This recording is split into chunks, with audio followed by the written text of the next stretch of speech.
Assalamualaikum warahmatullahi wabarakatuh. Perkenalkan, nama saya Andi Muhammad Rizky dengan NIM 2362550 dari kelas Informatika B atau IF2, Fakultas Saintek atau Sains dan Teknologi. Nah, di sini ada kakak saya, boleh perkenalkan diri dulu? Assalamualaikum warahmatullahi wabarakatuh. Perkenalkan, nama saya Andi Rahmayanti, biasa dipanggil Anti.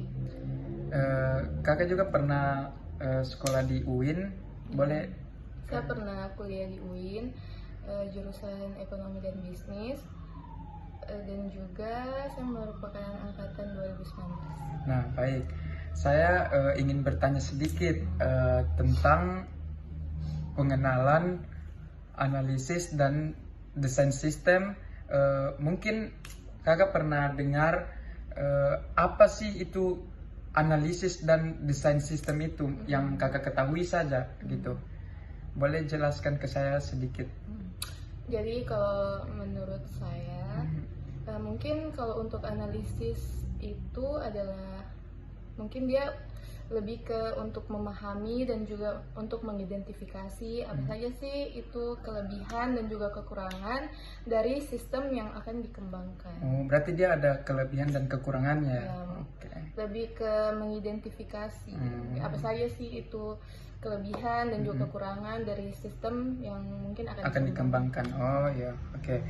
Kemudian untuk desain sistemnya yang kakak ketahui itu mungkin ada? Desain sistem. Menurut saya mungkin kalau untuk desain sistem sendiri itu mungkin dia lebih berfokus tentang bagaimana sistem itu akan diimplementasikan dan juga untuk memenuhi apa yang telah diidentifikasi sebelumnya, seperti apa saja kekurangan dari sistem itu sendiri. Oh, berarti dia khusus mengimplementasikan. Oh, berarti dia lebih ke apa ya? Fokusnya itu lebih ke tentang bagaimana kelebihan dan juga sistem itu akan dikembangkan, khususnya itu untuk kebutuhan dari sistem itu sendiri. Oh, berarti sistem yang akan dikembangkan.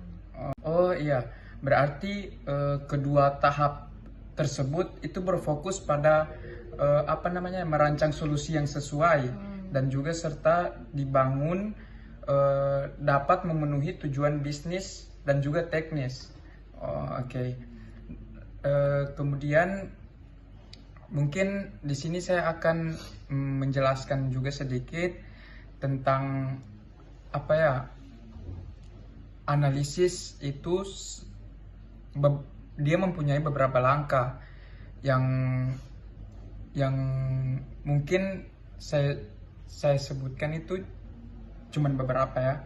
Yang pertama itu setahu saya itu mengidentifikasi masalah, yang dimana kita mengidentifikasi masalah yang ada dalam sistem lama atau kebutuhan baru yang harus kita penuhi.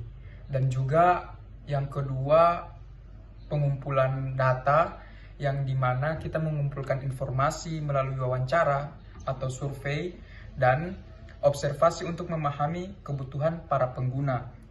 Kemudian penyusunan spesifikasi kebutuhan, yang dimana kita membuat dokumen yang merinci kebutuhan fungsional dan juga non fungsional dari sistem tersebut.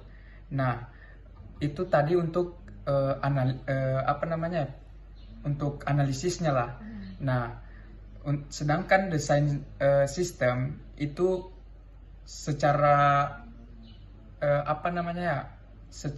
setelah analisis sistem selesai, tahap berikutnya itu adalah desain sistem. Nah, yang dimana desain sistem ini berfokus pada bagaimana sih sistem ini akan diimplementasikan nantinya.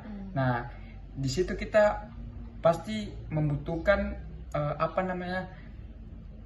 yang sebelumnya kita analisis. Nah, kemudian kita identifikasi. Nah, beberapa aspek penting dalam desain sistem tersebut itu kita harus mempunyai arsitektur sistem yang dimana kita kita menentukan struktur sistemnya, termasuk komponen perangkat lunak dan juga interaksi antar komponen. Kemudian antarmukanya atau desain antarmukanya itu kita merancang antarmuka yang ramah pengguna dan intuitif. Kemudian mempunyai